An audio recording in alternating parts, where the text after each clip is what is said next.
Hello and welcome to Insights, the podcast with your host, Joe Pane. Join me in this deep exploration of our personal journeys from ambition to meaning, where we stop living life fast and start living life deep. This is a journey of waking up and realizing that our lives have never been about us, but about others.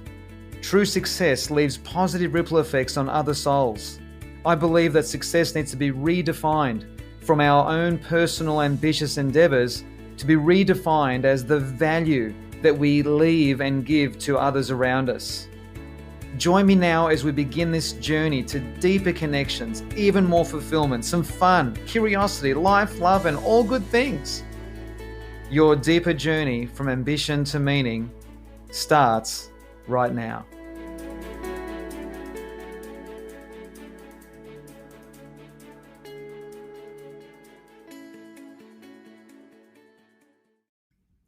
Hey everyone, Joe here. Welcome to episode 64. Thank you so much for being here. And today we're going to be focusing on how signs are not real. Oh my Lord, could that be true? So I'm not here to provoke you or anything like that, but I found that in my journey so far, a lot of people overly depend on external cues and clues in terms of external cues that influence decision making. And I just want to share a perspective here with you, a point of view that is not necessarily right, it's not necessarily wrong, it's just my experience of these things called signs, And by signs, I'm not talking about the physical signs out there, I'm talking about signs in the environment, signs in our perceptions, in our perspective, in the observations that we're making out there about different things and how these signs might mean something to us.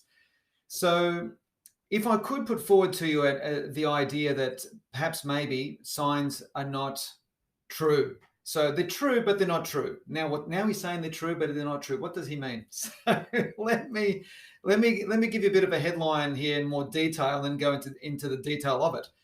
And it's this: signs are a projection of what you've been focusing on. Signs are a projection of what you've been focusing on.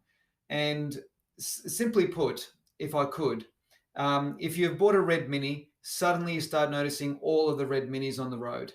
And they have always been there.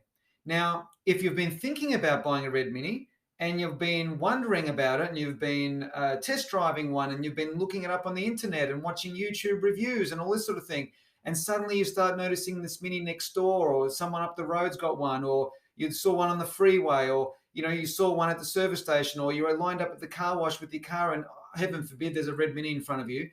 Is this a sign that you should buy the car? I'm saying no.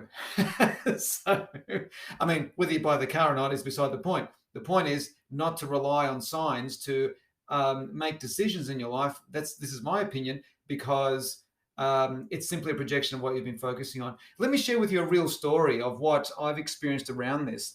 I remember 16 years ago when I was considering a career in personal training. This is before I discovered my path into coaching. And personal training just seemed to make sense to me. I've always been into my health and fitness. I've always run and gone to the gym and and kept fit and all the rest of it. And I thought to myself, well, what about becoming a personal trainer? That would be more aligned. I had been at that stage, had been disengaged from my previous work, and quite bored and stale with it. So I was looking for answers. And personal training, I only explored this field for only a couple of weeks. So what happened was I approached this highly regarded, highly recommended school, and I went and spoke to them, and it was wonderful. And I met this fellow, and he offered for me to come back and be an observer of one of his training sessions for one of his clients. So I gladly accepted. And anyway, for the preceding 2 weeks, the most strangest things happened to me around personal training. Everywhere that I went, in every park that I drove past or ran past, I saw personal training vans. I was noticing all the groups are out there, and I was thinking, oh my Lord, there are so many people doing personal training. This must be a very abundant industry, which it is.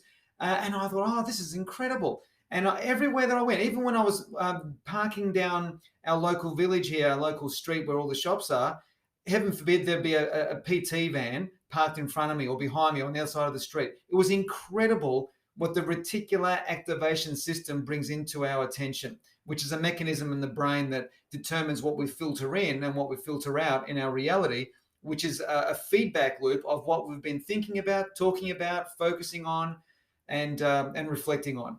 So that was that, right? And then I thought, oh, this. I actually started thinking, this is a sign, right? Now, where this becomes fascinating is a few days later, I was in my own gym riding the bike there, and there was speakers built into the roof at this particular gym, and they always played commercial radio with music overhead. And there I am riding my bike, warming up for my session, and this advertisement comes on this commercial radio station promoting a career in personal training. I had never heard ads about careers in personal training. Never. I had been going to that gym at that stage for nearly a decade, at that stage of my time. Nearly a decade I'd been there, and that radio was always playing overhead. I had never heard an ad promoting personal training. Now get this. As I'm listening to the advertisement, getting really excited, thinking this is definitely a sign, the advertisement was promoting the very school that I went to. I only went to one, and it was them advertising. I couldn't believe it. And I started thinking, this is definitely a sign that I'm going down the right path. My Lord. I mean, how do you explain that? I mean, it's one thing, noticing all the personal trainers or noticing all the red minis on the road, but how do you explain an advertisement of the place that you went to that happened to be advertised at that time while I was on that bike, never heard it before. I don't know how long it's been running for, that ad, but it was just incredible. So I started thinking it's the sign. I became almost convinced, oh my God, this is a sign. Now, as you know, as it turns out, I never became a personal trainer. I became an expert in human behavior. I became a coach. So what happened? This is what happened. I've been reading Carl Jung's materials, via different authors and interpreters of his work, because his direct writing is very, oh my Lord, it's very heavy stuff. But anyway, I've been studying Carl Jung's kind of work for a long time.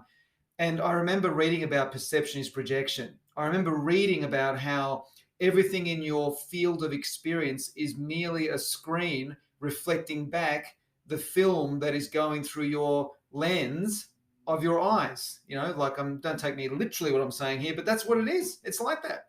You can only see what is within you. That's a whole other conversation that's got many layers to it. And I'll do a podcast around that at some point, maybe the next one, who knows? So I started thinking, so if that is true, that everywhere that we go, all we notice is a feedback loop of a filtered version of our perception of reality, then this is simply reality telling me, or my experience of reality, or my perception of reality, which is more accurate, is giving me feedback that, well, you've just been invested in this personal training journey energetically. You've been thinking about the cost of the training. You've been thinking about the experience that you had observing the personal trainer with his client. You've been thinking about how this aligns to your values, and so on and so on and so on. And really, all it was just a sign of the fact that personal training was at the forefront of my mind and in my subconscious for about 2 or 3 weeks. So my environment became enriched with the experience of what I had been focusing on. And as they say in quantum physics, what you focus on expands. And now get this. They also say in quantum physics that what you stop focusing on ceases to exist in your experience. It's like if you're listening to Talkback Radio, the classical music station doesn't exist in your experience. All that exists in your experience of radio listening is the Talkback Radio, if that's what you've tuned into. And you know what's really uncanny? This is what's really uncanny. A few weeks after that, I saw an ad for an information evening on life coaching and how to run your own personal development business. And I thought that was mind blowing. And as soon as I started to cast my attention on that, which just suited me better for a whole bunch of reasons I won't bore you with here, I stopped noticing all of the evidence, the so-called evidence in my environment about personal training. So do they still exist? Of course they do. Do advertisements and promotions of different personal training schools exist? Of course they do. It just doesn't show up in my algorithm because I don't search for it. I don't think about it. Because if I'm thinking about something, I'll search for it on Google or on DuckDuckGo or whatever search engine, and it'll come up in my algorithm. Well, our brains are exactly the same. Our psychology is exactly the same. How we contribute to the psychological construct of our perception of reality is exactly the same. It's a behavioral algorithm. So yeah, I wanted to share this with you because this is certainly my truth. Is it a universal truth? Well, I kind of secretly believe that it is, but I don't want to provoke people into thinking, well, what about my signs? It's like, I just wanted to share with you my experience of it because, on one level, it was pretty obvious. Oh, well, you've been thinking about it, so you're going to notice it in your environment. But what about the uncanny timing of that ad? What about the uncanny timing of that ad promoting the very school that I was at? I mean, what are the chances? I just find that astounding. So perhaps, expand your awareness even more in terms of next time you're noticing signs in your environment, because the signs in your universe are simply the universe giving you feedback on two things. One, what you've been focusing on, and secondly, who you are being. So there you have it. That's what I wanted to share with you. I would love to hear your comments. Feel welcome, by the way. I've got this, you feel welcome to come and join me on Facebook in my private group called the Emotional Fitness Hub. It's a brand new group that I've only created just a month ago. Also, if you have been loving my little brief podcast here and you genuinely believe in your heart of hearts it's a 5-star review, I would love for you to go onto Apple and if you could on Google. I think I can't give you the instructions because I don't have all the techie knowledge, but the Google feedback loop or the what's it called, the ratings. Oh my God, I'm really bugging this up, aren't I? So if you could give me a 5-star review, I'd deeply appreciate it. I think on last checker, we're up to about 95-star reviews, which is astounding. So I appreciate your support. I'm going to stop rabbiting on. I hope you got something from this. If you know of someone who would resonate with this message, feel welcome to share it with them. And appreciate your support. Thank you for being here. And I look forward to tuning into the next episode, whatever it might be. We'll see what we get to in the next one. Thanks for listening. Bye for now. See ya. I'm Joe Pane, and you've been listening to Insights, the podcast. If you haven't yet, subscribe, rate, and review this podcast. You can now follow my insights on Facebook and Instagram. Thank you so much for joining me, and I'm looking forward to being with you again very soon in the next episode of Insights, the podcast.